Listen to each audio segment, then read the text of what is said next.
placer además dialogar sobre estos temas en México, donde en estos días de coloquio queda claro que hay un interés por las experiencias políticas sudamericanas y que realmente vuelven a abrir un diálogo que en mi caso, que me empecé a interesar por política cuando estaba en la secundaria, en el colegio, era el momento del zapatismo. Entonces es interesante para mí traer esta discusión a México, donde hay dos procesos, ¿no? Por un lado, como en otros lugares, como en España, se abren momentos donde puede haber gobiernos progresistas también, que no fue el camino seguido por los movimientos, y por otro, y más trágico, un momento donde México y América del Sur, incluso a pesar de las diferencias de signos políticos y identidades políticas, aparece cada vez más parecido, ¿no? Más similar, en parte por esta visibilización del extractivismo y de una realidad que, a pesar de cambios en el nivel político, social, se muestra como una base que no es modificada y que es de consenso en el sur y en el norte, en gobiernos federales, bolivarianos, progresistas. De lo que yo iba a hablar es de una discusión etnografía del Estado, que fue el intento de entender cómo indígenas y campesinos redactan una constitución, pero que me llevó después a entender esos conceptos redactados, esas ideas de la constitución en contextos de megaminería, la región andina, ¿no? Esa es la investigación. El trabajo que mandé dialoga también con una discusión de antropología sobre las ontologías.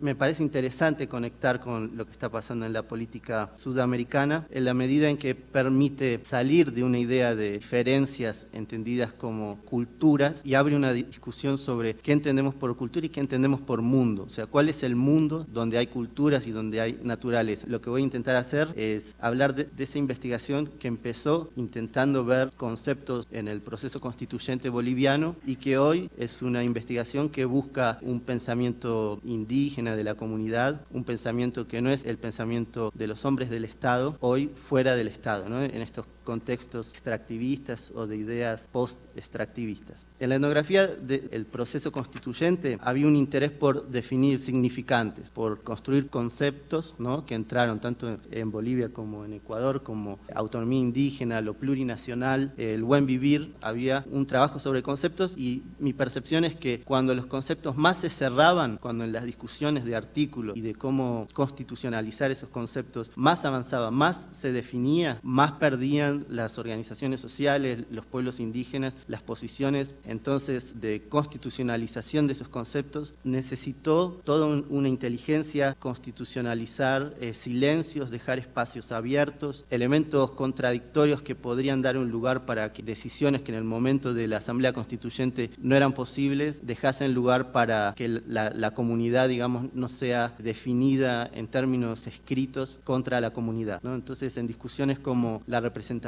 directa, donde hay artículos constituyentes que dicen lo opuesto de cómo va a ser definida, o en la justicia indígena campesina, había espacios. Y en ese momento la idea de una constitución abierta que no se definía en el texto constitucional me parece como la forma que los indígenas que escribieron la constitución, indígenas campesinos que eran parte del MAS y parte de organizaciones indígenas aliadas al MAS, que después se alejarían, definió como forma de constitucionalizar, ¿no? Entonces, una lucha por significantes, una constitución con conceptos abiertos, con silencios constitucionalizados, que buscaba evitar los cierres, la definición, ¿no? Hay muchas discusiones pero entonces, ¿cómo va a ser esto implementado? Esto es contra del Estado de Derecho, necesitamos un mapa, ¿cuáles son las organizaciones? Ese intento de dejar abierto. Y ese momento de dejar abierto de alguna forma llega después, se desenvuelve después en el momento de definiciones, donde encontramos conflictos actuales y el alejamiento de las bases indígenas, del MAS y de las organizaciones campesinas,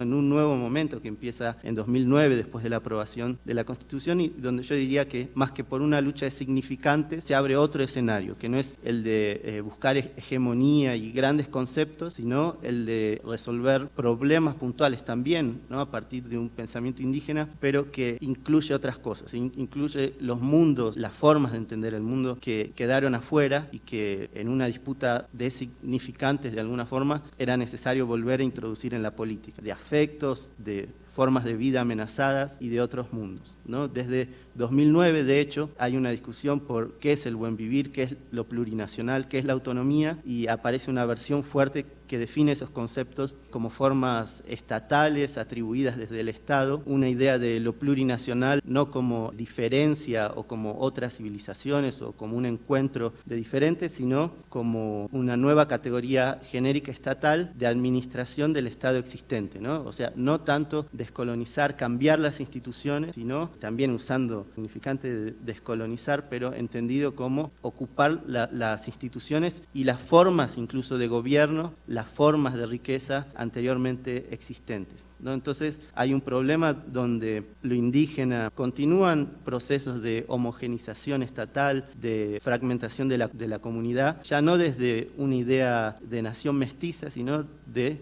una plurinación indígena. Por un lado, lo indígena que deja de relacionarse con el territorio, con las autonomías, y que se relaciona con un horizonte de llegar a la clase media, en un lenguaje de pobreza, clase media, que es narrado ahora desde otro lenguaje, el lenguaje plurinacional, ¿no? Y eso abre necesariamente una discusión de cómo entender entonces estos conceptos constituyentes que tienen una vida fuera del Estado, contra el Estado, ¿no? Si en algún momento el Estado se abre y se conecta con lo que pasa con las movilizaciones indígenas de décadas, hay un momento de bloqueo donde el Estado se transforma en un agente de desmovilización, de cortar bloquear o controlar esos movimientos desde formas estatales, liberales y universalizadoras, ¿no? Entonces ahí aparecen en principio dos alternativas que podemos pensar. Una primera hay un proyecto estatal de lo universal, de las formas del capitalismo global. Es posible pensar una universalización de lo indígena, ¿no? Esa sería una alternativa, ¿no? Pensar lo indígena como una universalización alternativa, algo de eso había en la charla que escuchamos hoy,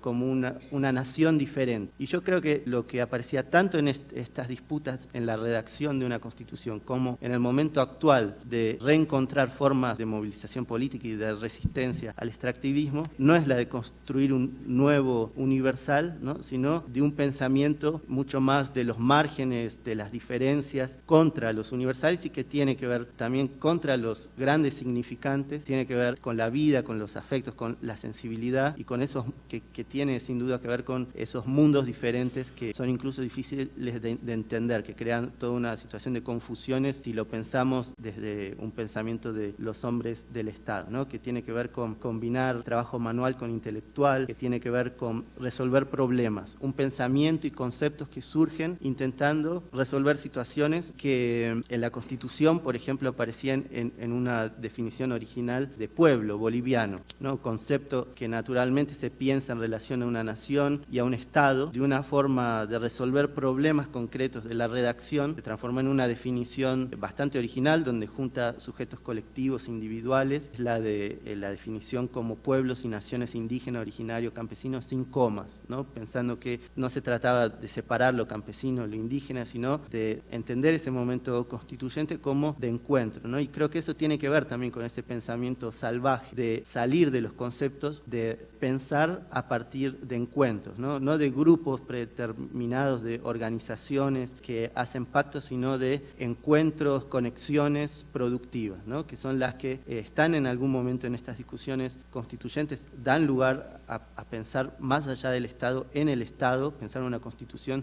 que sea pensada desde lo comunitario, ¿no? En estos conceptos abiertos, y que en estas disputas de qué pasa desde 2009 aparece en otro lugar, aparece muchas veces también contra una idea de unificar, de hegemonía, de acumular poder desde lo social para llegar al Estado. Está una idea que aparece bastante en esta antropología de las ontologías, que es la de decir que no, el prefiero no, que me parece central en estas luchas anti-extractivistas, de un pensamiento que aparece ahora contra el Estado, quizás siempre lo fue, pero no como definiciones, sino intentar encontrar escenarios de plurinacionalidad no estatal o redefinir el territorio desde afuera. Ahí hay una discusión que me parece interesante también, que tiene que ver con la guerra de ontologías, ¿no? De un escenario, de reconocer un escenario de guerras de ontología. Queda claro cuando vemos uno de los lugares que visité, es Malkucota, donde se expulsó a una empresa canadiense defendiendo la montaña y el agua. Y posteriormente el Estado plurinacional expropia, digamos, la concesión minera y se propone a partir de la Comibol y a partir de la empresa estatal de minería implementar un proyecto plurinacional de mega minería, ¿no? Contratando incluso a la empresa minera expulsada como gestora, en toda una situación también de militarización de la comunidad, etcétera. Pero en esas discusiones sobre el agua, sobre la montaña, abren sin duda una rediscusión sobre de qué mundo estamos hablando y de si es posible pensar una política en términos convencionales para entender estos problemas o si es necesario acudir a una cosmopolítica, una política que tiene que ver con el cosmos, que tiene que ver con la Pachamama, con la agencia de los no humanos. Se abre una situación de guerra de ontologías. Y es interesante pensar la idea de guerras de ontologías en relación a otra idea que sería la de yuxtaposición y combinación, también muy común en el pensamiento indígena, pero que me parece que podemos entenderla como dos momentos, ¿no? Porque la idea de yuxtaposición y procesamiento desde la comunidad, desde el pensamiento indígena, de todo lo que venga, a veces nos puede llevar a la idea de que, bueno, el pensamiento indígena es tan fuerte que puede incluso ser capitalista y podemos tener un capitalismo aymara y después podemos tener un extractivismo aymara o un estado indígena, porque simplemente todo se mezcla y todo es híbrido, ¿no? Entonces me parece importante diferenciar las instancias y las formas de ese hibridismo que es fundamental en esos encuentros, en esas conexiones que aparecen a la hora de resolver problemas, con una situación de guerra. Y me parece que eso de decir no y de esa guerra de ontologías sirve para pensar este momento diferente, ¿no? Donde no se trata simplemente de unir a todos los oprimidos en un estado virtuoso, sino de ver incluso que muchos de los oprimidos son diferentes, no tienen el mismo proyecto, no tienen la misma idea también de política y cómo tienen otros proyectos y otras formas de vida, ¿no? Que aparece si pensamos los caminos de campesinos, de indígenas. Voy a señalar 4 puntos para terminar de qué surgen estas discusiones, qué podemos, siguiendo este pensamiento indígena, salvaje o de la comunidad, ¿no? Pero que sin duda se conecta con pensamientos de la ciudad, en otros lugares, un pensamiento que no asume la idea de sociedad típica de los hombres de Estado, sean del Estado plurinacional, del Estado liberal o del Vaticano, ¿no? La idea de lo social y la sociedad que nos lleva necesariamente a una concepción de grandes conceptos de pensar, de conceptos que hoy están en crisis y que los procesos políticos indígenas latinoamericanos ponen en crisis. La idea de partido, porque la sociedad se organiza como una entidad autónoma compuesta por partes autónomas también, los partidos, los sindicatos, se realiza o representa una nación y necesita de un lado un pueblo y del otro un Estado, y uno representando al otro. Entonces, esa es una de las ideas o hábitos de pensamiento que son cuestionados, estos escenarios, problemas plurinacionales, indígenas, post, de lo que está pasando políticamente ahora. La idea de cultura es cuestionada. En Bolivia hubo toda una discusión sobre el pachamamismo, donde todo lo que había sido conceptos indígenas que se usaron hasta el cansancio desde el Estado, digamos, se criticaba como falso discurso, contradictorio, ¿no? En un punto eso era cierto, era importante señalar cómo era contradictorio, de un lado un discurso del buen vivir y del otro el extractivismo, pero al mismo tiempo la discusión del pachamamismo avanzaba en un sentido que me parecía injusto, de cuestionar cualquier posibilidad de pensar la comunidad hoy, ¿no? Como una realidad y como una alternativa, ¿no? Y en ese sentido, lo importante del de criticar esta crítica de alguna forma al pachamamismo sería el de la cultura, el de pachamamismo. La Pachamama no es simplemente una cultura que se usa, no son simplemente significantes, en donde se dice, de hecho el capitalismo es global, entonces es algo romántico, inexistente, ¿no? Sino de pensar la Pachamama, la comunidad, como algo que va mucho más allá de la cultura, ¿no? Que es también, si lo pensamos estos conceptos, es también política, parentesco, economía, tema clásico que encuentra en antropología cuando estudia otros lugares. Entonces, realmente sí, había un exceso de retórica, pero también hay un exceso de retórica si pensamos que es lo liberal. Me parece que era necesario una simetría en esta crítica al pachamamismo con una crítica también al liberalismo que no funciona en cualquier país. Simplemente mencionar los otros dos puntos. Uno es una discusión que se abre en los contextos de resistencias extractivistas a la teoría del valor, a la idea del valor. En Cajamarca, que es otro de los lugares que visité, la idea de el agua vale más que el oro es uno de los fuertes eslóganos y que abre una discusión sobre un valor que sería universal. Cómo pensar entonces dos cosas. Un valor, por un lado, humanizado, cómo la mercantilización deshumaniza la mercancía, el capitalismo nos aleja de los humanos. Una discusión sería volver a lo humano, humanizar en el sentido de pensar cuál es el valor de uso, el valor del humano. Pero lo interesante de las discusiones cuando pensamos esto en contextos indígenas y de cosmopolíticas, también esto que va más allá del humano, esto que va incluso más allá de la idea de trabajo con la que muchas veces se naturaliza. Por ejemplo, tenemos una relación, un tema importante para pensar esto es cómo el trabajo se relaciona con la separación entre los que trabajan y no trabajan, la representación política, los que mandan y los que trabajan, ¿no? Que es un tema más clastriano de la antropología de las tierras bajas, donde hay todo un espíritu antiproducción, ¿no? Y que en los Andes, donde el trabajo tiene un sentido diferente, también me parece que abre toda una discusión. Rediscutir el valor.